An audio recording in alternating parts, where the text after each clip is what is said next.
Okay. இந்த கேள்வி ஒருக்கா பாருங்க. ஏற்கனவே நேற்று மேலோட்டமா சொன்ன நான், இந்த வங்கி இணக்க கூட்டுள்ள பிள்ளைகள் கட்டாயமாக வங்கி இணக்க கூட்டு நீங்க ஃபியூச்சர்லயும் ஒரு பிசினஸ் செய்யக்குள்ள அல்லது ஒரு வணிகத்துக்கு கணக்கு செய்து கொடுக்க போய்க்கல இந்த வங்கி இணக்க கூற்ற ஹேண்டில் பண்றது சரியா பிள்ளையா இருக்குதா, மீதிகள் எல்லாம் சரியா இருக்குதா பிள்ளையா இருக்குதான்னு செக் பண்ணி கொடுக்க வேண்டி வரும், வெரிஃபை பண்ணி கொடுக்க வேண்டி வரைக்குல நீங்கள் இதை எப்படி கம்பேர் பண்றது, எப்படி எங்கட கணக்கோட பேங்க் பேலன்ஸை கம்பேர் பண்ணி என்ன பிரச்சனை இருக்குதுன்றதை ஒப்பிட்டு பார்க்கறது என்றதுக்கு இந்த பாடத்தை நல்ல வடிவா படிச்சிருக்கணும். ஓகே, ஃபியூச்சர்ல எங்களோட பிசினஸ்களை செய்யறதுக்கும் ஒரு தனியா ஒரு பாடமா மட்டும் யோசிக்காம நாங்க ஃபியூச்சர்ல பிசினஸ் செய்யறதுக்கு நாங்க ஒர்க் பண்ற இடங்களுக்கு இது பிரயோசனமான ஒரு பாடமாக இருக்கு.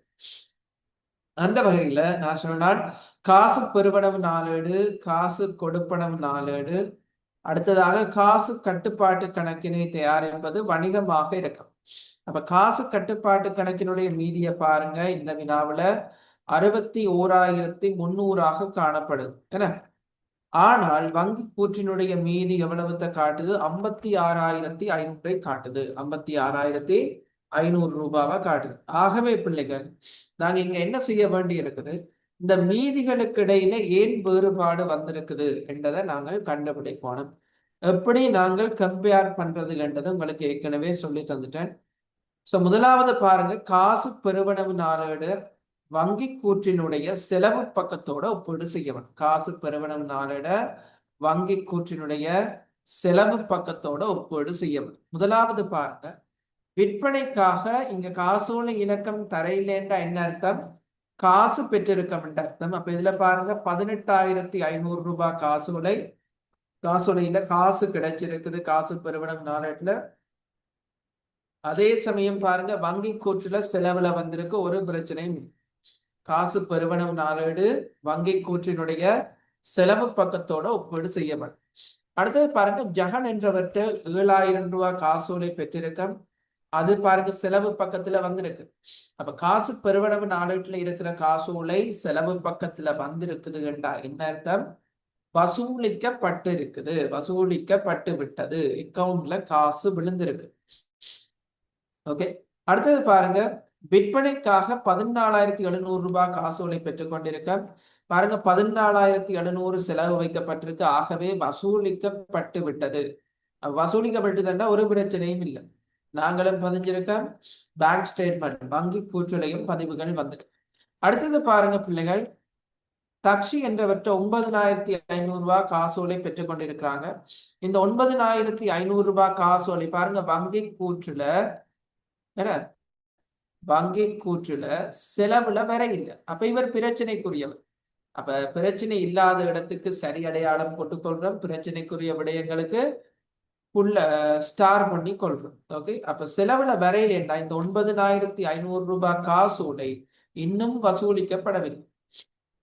இன்றைக்கு வசூலிக்கப்படாம இருக்கிறது, நாளைக்கோ நாளாண்டைக்கு வசூலிக்கப்படும். இப்ப நாங்க கணக்கு செய்யற 7ஆம் மாசத்துக்கு என்ன செய்யப்படையில வசூலிக்கப்படவில்லை. அதே போல வாடகை வருமானத்துக்காக 12,000 ரூபாய் காசோலை பெற்றிருக்க. இந்த 12,000 ரூபாய் காசோலையும் பாருங்க வங்கி கூட்டுற செலவுல வந்திருக்கா? இல்லை. அப்ப இந்த 12,000 ரூபாய் காசோலையும் என்ன செய்யல பிள்ளைகள்? வசூலிக்கப்படவில்லை. அப்ப 2 காசோலைகள் வசூலிக்கப்படவில்லை. அடுத்தது பாருங்க, மூலதனம் 25,000 போட்டிருக்கு, வங்கி கூற்றுல செலவுல வந்திருக்கு. ஆகவே 2 காசோலைகள் தரப்பட்ட வினாவுல வசூலிக்கப்படவில்லை. எது எது? 9,500 12,000 ரூபாய். அதே சமயம் பாருங்க, இந்த வங்கி கூற்றுல பாருங்க நேரடி வைப்பு ஒன்று இருக்குது. இந்த நேரடி வைப்பு டிக் பண்ணாம இருக்குதுல்ல, அப்ப இந்த நேரடி வைப்பும் பிரச்சனைக்குரியது. நாங்கள் பதிவு செய்யாம இருக்கிறோம். காசு பெறுவனவு நாளேட்டுல கடன்பட்டோர் ஒருத்தர் நேரடி வைப்பு செய்திருக்கு, நாங்கள் பதிவு செய்யாம இருக்கிறோம். அப்ப இதுல ஸ்டார் போடுறது பிரச்சனையான விஷயம். அடுத்தது உங்களுக்கு சொன்னால், இந்த பகுப்பாய்வு நிரல்களை சரியாக கூட்டி பார்க்கணும். பகுப்பாய்வு நிரல் என்ன செய்யணும்? சரியா கூட்டி பார்க்கணும். இப்ப பாருங்க, கடன்பட்டோர் பகுப்பாய்வு நிரல் சரியா இருக்குது. விற்பனை பகுப்பாய்வு நிரல் என்ன நடந்திருக்குது பாருங்க, 300 ரூபாய் மிகையாக பதியப்பட்டிருக்கு.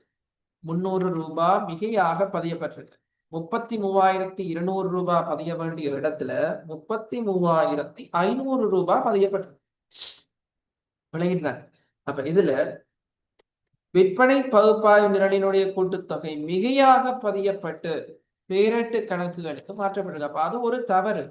சரிதானே? கூட்டல் தவறு, எண்கணித ரீதியான தவறு.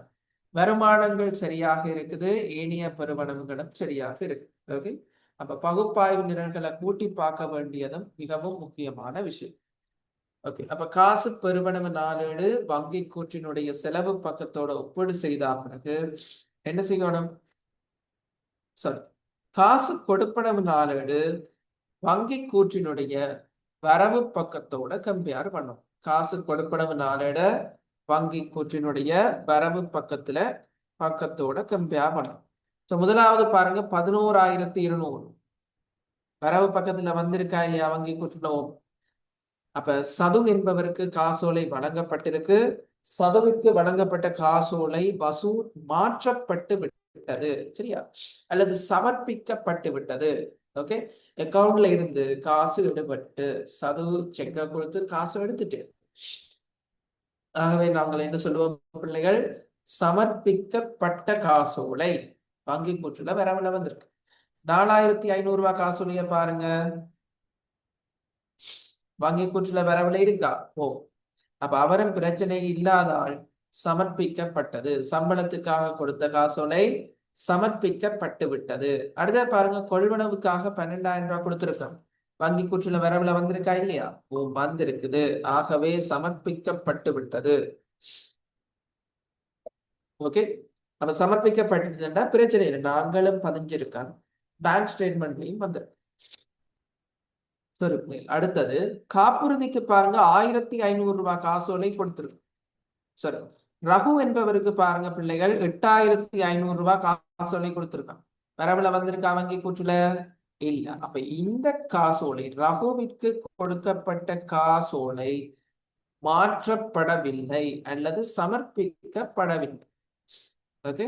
அப்ப சமர்ப்பிக்கப்படாட்டிக்கு அது பிரச்சனை. எங்கட மீதி ஒன்றை காட்டும், பேங்க் ஸ்டேட்மெண்ட் பேலன்ஸ் இன்னொன்றை காட்டும். அடுத்தது பாருங்க, காப்புறுதிக்காக 1,500 ரூபாய் கொடுத்திருக்கான். வங்கி கூற்றுல வரவுல வந்திருக்கான்? இல்ல, வேற இல்ல, என்ன பிள்ளைகள்?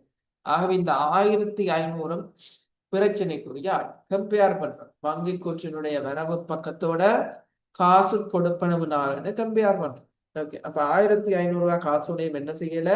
சமர்ப்பிக்கப்படவில்லை. அடுத்தது பாருங்க, கடைசியா பற்றி இருக்கிறீர், என்ன நடந்திருக்குது? சமர்ப்பிக்கப்பட்டுட்டு. ஓகே. அப்ப சமர்ப்பிக்கப்பட்டுடுதா இல்லையான்றதை செக் பண்றோம். காசு கொடுப்பனவு நாளோட வங்கி கூற்றினுடைய வரவு பக்கத்தை. ஓகே. இப்ப பாருங்க, வங்கி கூற்றினுடைய வரவு பக்கத்துல இந்த காசோலை புத்தக கட்டணத்துக்காக வழங்கப்பட்ட காசோலை, சாரி, கழிப்பனவு செய்யப்பட்ட தொகை, காசோலை புத்தக கட்டணத்துக்காண்டி 500 ரூபாய் கழிப்பணம் செய்திருக்காங்க. அப்ப அந்த 500 ரூபாய் கழிப்பணம் செய்து எங்களினுடைய காசு கொடுப்பனவு நாள வர இல்லை. சரி போட்டதெல்லாம் பிரச்சனை இல்லாதால் ஸ்டார் பண்ணினது பிரச்சனைக்குரியார். சரியோ?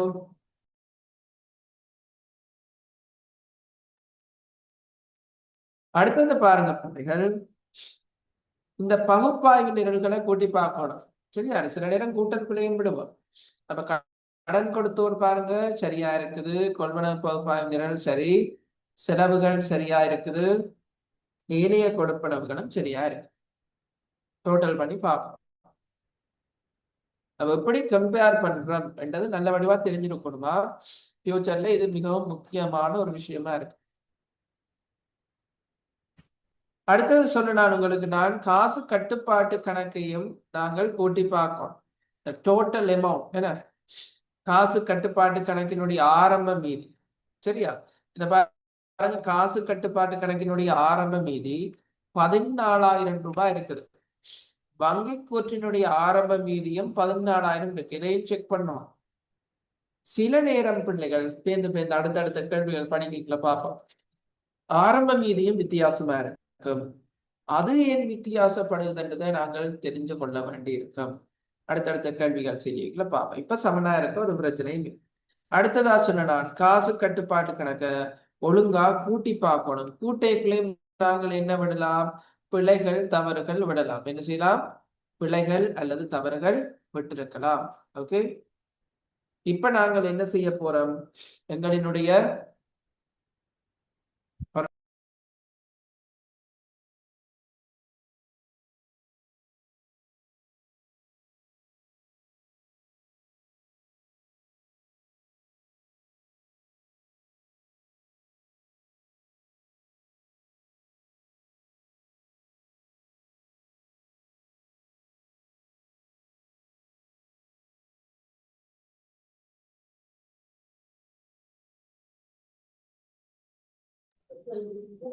சரியா பிள்ளைகள், இப்ப நாங்க என்ன செய்ய போறோம்? வேறுபாடை கண்டுபிடிச்சிட்டோம்.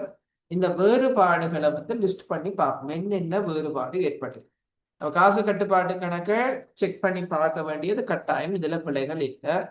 இனிமேல் நாங்க என்ன செய்ய போறோம்? இந்த வேறுபாடுகளை எழுத போறோம். எத்தனை வேறுபாடு வந்தது உங்களுக்கு? 6 வேறுபாடு வந்ததா பிள்ளைங்க? அஸ்லா, லக்ஷி, சக்லா, ஓகேவா? 6 வேறுபாடு வந்திருக்கா? 5 5 வேறுபாடு. இதுல எழுதினது எது எழுதாம இருக்கு? வசூலிக்கப்படாத காசோலை, சமர்ப்பிக்கப்படாத காசோலைகள். சார் நீங்க நம்பர் ஓகே, சரிதான், நண்பரை மாத்து. ஓகே, சரி. 5 வேறுபாடுகள் என்ன பண்ணு? இப்ப 5 காரணத்தால தான் என்ன நடந்திருக்கு? எங்களினுடைய காசு கட்டுப்பாட்டு கணக்கு மீதி ஒரு தொகையை காட்டுது, வங்கி கூற்று மீதி வேறொரு தொகையை காட்டுது. ஓகே, அப்ப இதுல கவனிங்க, வசூலிக்கப்படாத காசோலைகள் 2 காசோலை வசூலிக்கப்படாம இருக்குன்னு பாத்துறாங்க. 9,500 ரூபாயும் 12,000. ஓகே, ஸ்டார் பண்ணிட்டு நோட் பண்ணி இருந்தீங்கன்னா சரி. ஓகே, அப்ப வசூலிக்கப்படாத காசோலைகளுக்கு வேறுபாடுகளை திருத்துவதற்கு நாட்குறிப்பேட்டு பதிவு இருக்குதா? இல்ல. இரட்டை பதிவு இல்ல. யாரும் கேட்டா சொல்றேன் இல்ல, புதுசா உருவாக்கி நான் சில பேர் சும்மா கேட்டா சொல்றது வசூலிக்கப்படாத காசோலை கணக்கு வர வேண்டும் தொடங்குறது இல்ல. வசூலிக்கப்படாத காசோலை, சமர்ப்பிக்கப்படாத காசோலை ஒரு கால வேறுபாடு. இன்றைக்கு வசூலிக்கப்படாமல் மாற்றப்படாமல் இருக்கிறது, நாளைக்கு வசூலிக்கப்படும் மாற்றப்படும். ஓகே, அடுத்தது பாருங்க, சமர்ப்பிக்கப்படாத காசோலை. சமர்ப்பிக்கப்படாத காசோலைக்கும் என்ன இல்ல? இரட்டை பதிவு கிடையாது. ஓகே, மூன்றாவது கடைசியா சொல்றேன். இப்ப கடன் பட்டோரின் நேரடி வைப்பு 7,500 ஏடுகளில் பதிவு செய்யப்படவில்லை. என்ன இரட்டை பதிவு? கடன் பட்டோர் கட்டுப்பாட்டு கணக்கு வரவு எங்க செலவு பிள்ளைகள், சாரி, காசு கட்டுப்பாட்டு கணக்கு நேரடி வரவு. வைப்பு வச்சா காசு தனியா வராது. ஓகே, காசு கட்டுப்பாட்டு கணக்கு வரவு. கடன் பட்டோர் காசு வந்திருக்கு, கடன் பட்டோர் கட்டுப்பாட்டு கணக்கு செலவு இருக்கு. ஓகே, கடன் பட்டோர் கட்டுப்பாட்டு கணக்கு செலவு. அடுத்தது பாருங்க, காசோலை புத்தக கட்டணம் செலவினம் நேரடியாக கழிக்கப்பட்டிருக்கு. காசோலை புத்தக கட்டண கணக்கு வரவு. காசோலை புத்தக கட்டண கணக்கு வரவு எங்க செலவு? காசு கட்டுப்பாட்டு கணக்கு செலவாக இருக்கு.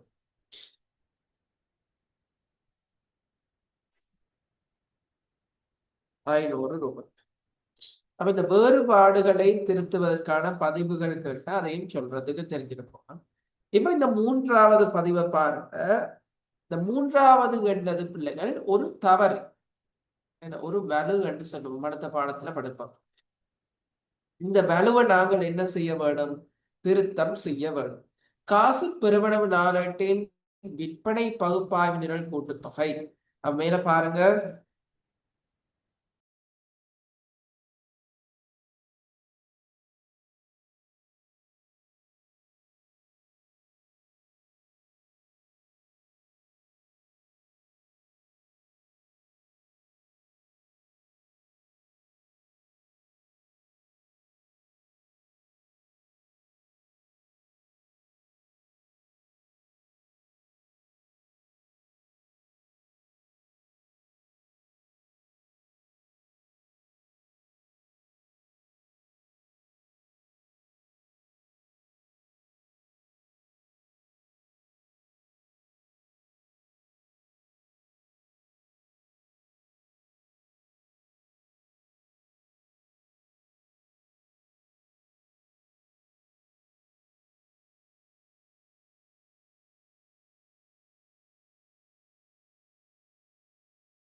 சார் நீங்க கதைக்கிறீங்களா? ஓகே. அப்ப ஒரு வலுவை நாங்கள் திருத்தம் செய்யக்குள்ள பிள்ளைகள் முதலாவது தெரிஞ்சு கொள்ள வேண்டியது, ஓகே, எங்க வலு வந்திருக்கு, என்ன வலு வந்திருக்குது, அதற்குரிய சரியான பதிவு என்னன்றதை நாங்கள் முதலாவது விளங்கிக் கொள்ளணும். அப்ப இதுல பாருங்க, இது ஒரு எண்கணித ரீதியான வலு. 33,200 பதிகிறதுக்கு பதிலா விற்பனை பகுப்பாய்வு நிரல்ல 33,500 ரூபாவை பதிஞ்சிட்டாங்க. ஆகவே விற்பனை பகுப்பாய்வு நிரலை குறைச்ச பதிஞ்சிட்டாங்களா கூட்டி பதிஞ்சிட்டாங்கன்னு பாத்தீங்கன்னா கூட்டி மிகையாக பதிஞ்சிட்டாங்க. அப்ப சரியா பதிஞ்சிருக்க வேண்டிய தொகை 33,200. அப்ப எப்படி வலு வந்தாலும் பிள்ளைகள் பாடமாக்கினா விட வராது. சரி, ஒரு வலுவை திருத்தோணுமாக இருந்தார் முதலாவது உங்களுக்கு தெரிய வேண்டியது சரியான இரட்டை பதிவு என்ன. அப்ப 33,200 தானே சரியான தொகை. காசு கட்டுப்பாட்டு கணக்கு வரவு விற்பனை கணக்குல செலவாக இருக்கும் 33,200 இருக்கு. விளங்குதா?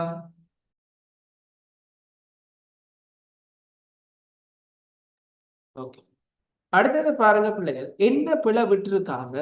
33,200 பதிய வேண்டிய இடத்துல 33,500 பதிஞ்சிருக்காங்க. என்ன பிழை இருக்குது? அப்ப சரியான பதிவை கிரீன் கலர்ல காட்டுறேன். என்ன பிழை விட்டுருக்காங்கன்றதை நான் ரெட் கலர்ல காட்டுறேன். இப்ப நாங்க என்ன செய்யணும்? இந்த வலுவினை திருத்தம் செய்ய வேணும். அப்ப ஞாபகத்துல வச்சுக்கொள்ளுங்க, குறைச்சு பதிஞ்சா அல்லது பதியாம விட்டா அதே பக்கங்கள்ல பதிய வேணும். ஓகே, குறைச்சு பதிஞ்சா அல்லது பதியாம விட்டா அதே பக்கங்கள்ல பதிய வேணும். மிகையாக அல்லது கூட்டி பதிஞ்சா, மிகையாக பதிகிறது அல்லது கூடுதலாக பதிஞ்சா பக்கத்தை மாத்தி பதிய வேண்டும். பக்கத்தை மாத்தி பதிய வேணும். அப்ப இங்க என்ன நடந்திருக்கு பிள்ளைகள்? மிகையாக பதிஞ்சிருக்காங்க. அப்ப மிகையாக பதிஞ்சிருக்கோம் எவ்வளவு? 300 ரூபாய். அப்ப நாங்க என்ன பதிவு வைக்கணும்? நாங்கள் வட்டி மாத்திடாது விற்பனை கணக்குல வரவு காசு கட்டுப்பாட்டு கணக்குல செலவாக இருக்கும். ஏன்னா நாங்கள் மிகையாக பதிஞ்சிருக்கோம். மிகையாக பதிஞ்சா பக்கத்தை மாத்தி பதியணும். இந்த வலுவினை திருத்தம் செய்ய வேணும். விளங்கிட்டுதா? அப்ப திருத்தம் செய்வதற்கான பதிவு என்ன? விற்பனை கணக்கு வரவு காசு கட்டுப்பாட்டு கணக்கு செலவு. எவ்வளவு தொகை? 300 ரூபாய். அப்ப கிரீன் கலர்ல இருக்கிறது சரியான பதிவு, ரெட் கலர்ல இருக்கிறது பிழை இருக்கிற பதிவு, எல்லோ கலர்ல இருக்கிறது திருத்தம் செய்வதற்கான பதிவு. ஓகே, இப்ப பாருங்க, இந்த மூன்றாவது வலுவை திருத்துவதற்கான பதிவு விற்பனை கணக்கு வரவு 300 ரூபாய். எங்க செலவு? காசு கட்டுப்பாட்டு கணக்குல செலவு 300 ரூபாவாக இருக்கும். அப்ப ஒரு வலு வந்தா, ஒரு வலு ஏற்பட்டா நீங்க அந்த வலுவை இந்த ஓர்டர்ல திருத்தம் செய்ய வேண்டும். எங்க எது சரியான பதிவு தொகையோட என்ன பதிஞ்சிருக்காங்க, எங்க பிளவிட்டு இருக்காங்க, வலுவினை திருத்துவதற்கான நாட்குறிப்பு பதிவு. விளங்கிட்டு? ஓகே. அப்ப இவ்வளவும் பதிஞ்சா பிறகுதான் நாங்கள் என்ன செய்யணும்? திருத்திய காசு கட்டுப்பாட்டு கணக்கு வங்கி இணக்க கூற்று தயாரிக்கப்படும். ஓகே, அப்ப இதுல பாருங்க, திருத்த முன்னரான காசு கட்டுப்பாட்டு கணக்கு மீதி. எங்களினுடைய காசு கட்டுப்பாட்டு கணக்கை பாருங்க பிள்ளைகள். இதுல திருத்தம் செய்வதற்கு முதல் எவ்வளவு மீதி காணப்படுகிறது? 61,300. 61,300 இருக்கு. அப்ப இதுல திருத்தங்கள் இருக்குது என்ன? அப்ப நான் சொன்ன ஏற்கனவே வசூலிக்கப்படாத காசோலைகள், மாற்றப்படாத காசோலைகள் எங்க வரும் பிள்ளைகள்? எங்களினுடைய வங்கி இணக்க கூற்றுல வரும். வசூலிக்கப்படாத காசோலை என்ன செய்வோம் என்று சொன்னா வங்கி இணக்க கூற்றுல கழிக்கோணும். மாற்றப்படாத காசோலைகளை என்ன செய்யணும் என்று சொன்னால் வங்கி இணக்க கூற்றுல கூட்ட வேணும்.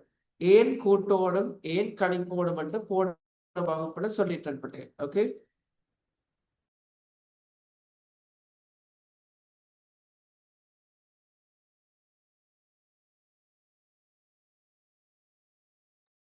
சரி.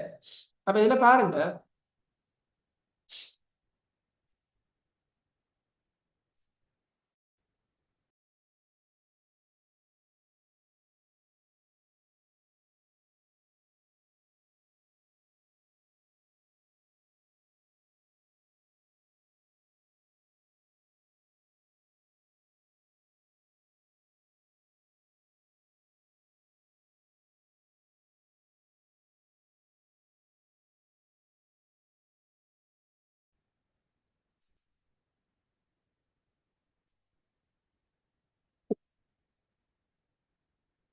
So, வசூலிக்கப்படாத காசோலை 2 இருக்குது. 2 காசோலை இலக்கம் கொண்ட காசோலை. ஒன்று 9500, இன்னொன்று 12000.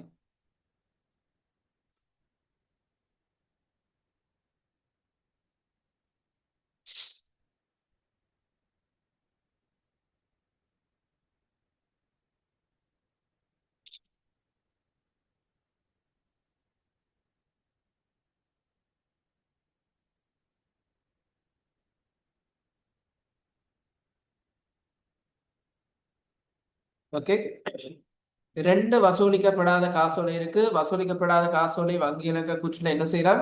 கணிக்கிறோம். அடுத்தது பாருங்க, சமர்ப்பிக்கப்படாத காசோலைகள். 2 காசோலைகள் சமர்ப்பிக்கப்படாமல் இருக்குது. சமர்ப்பிக்கப்படாத காசோலை 8500, 1500.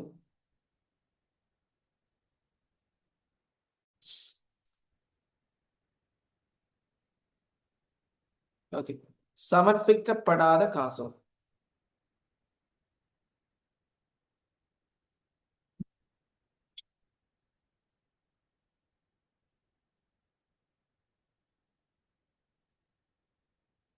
ஓகே, சமர்ப்பிக்கப்படாத காசோலை வங்கி இணக்க கூற்றுல கூட்டுவம், வசூலிக்கப்படாத காசோலைகள் கணிக்கப்படும். அடுத்தது பாருங்க பிள்ளைகள், இந்த விற்பனை பகுப்பாய்வினர்கள் மிகையாக கூட்டியிருக்காங்க. என்ன பதிவு வச்சிருக்கோம்? விற்பனை கணக்கு வரவு, காசு கட்டுப்பாட்டு கணக்கு செலவு.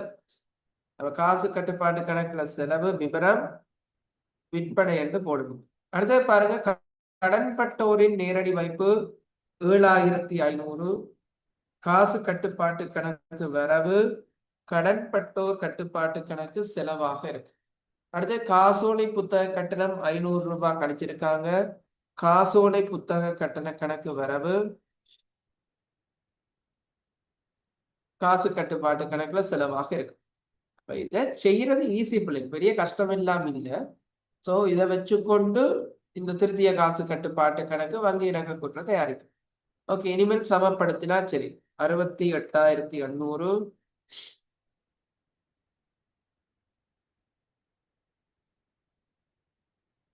ஆகவே திருத்திய காசு கட்டுப்பாட்டு கணக்கு மீதி எவ்வளவு வருது? மீதி சென்றது, மீதி வந்தது. சரியா வந்ததா? ஓ சார். ஓகே, 68,000 இருக்கு. சோ வங்கி இணக்க கூற்றுல திருத்திய காசு கட்டுப்பாட்டு கணக்கு மீதி 68,000, சமர்ப்பிக்கப்படாத காசோலை 10,000 ரூபாவை கூட்டி வசூலிக்கப்படாத காசோலைகள் 21,500 கழிச்சிங்கள் என்றால் வங்கி கூற்று மீதி எவ்வளவு வருது? 56,500 வருது. இந்த 56,500 தான் என்ன சொன்ன நான் பண்ணுறேன், எங்களினுடைய பேங்க் ஸ்டேட்மெண்ட் பேலன்ஸை பாருங்க எவ்வளவு வந்தது, ஏற்கனவே காட்டுதான். இதுல பாருங்க 56,500 இருக்கு இந்த வங்கி கூற்று மீதி. இதே 56,500 இங்கேயும் வர வேணும். ஓகே, வெராட்டிக்கு நாங்க செய்த அல்லது கண்டுபிடிச்ச வேறுபாடுகள்ல பிழை இருக்குது கண்ட அர்த்தம். சரிதானே? ஓகே, எதுவும் டவுட் இருக்குதா? எதுவும் கேட்கணுமா? அஸ்லா ஜஸ்லா லக்ஷி ஓகேவா? Okay sir.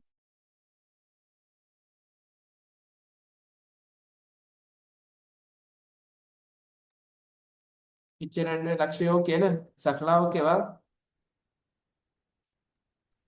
Okay okay, sir. சரி. இனி வர்ற கேள்விகளை பாருங்க. அடுத்த கேள்விக்கும் பிள்ளைகள் ஒருக்கா டபுள் என்ட்ரி எழுதி கொள்ளுவோம்.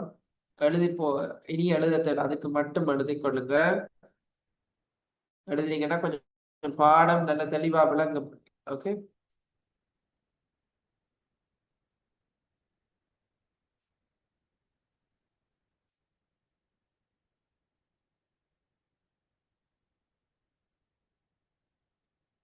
அடுத்ததுல பாருங்க பிள்ளைகள்.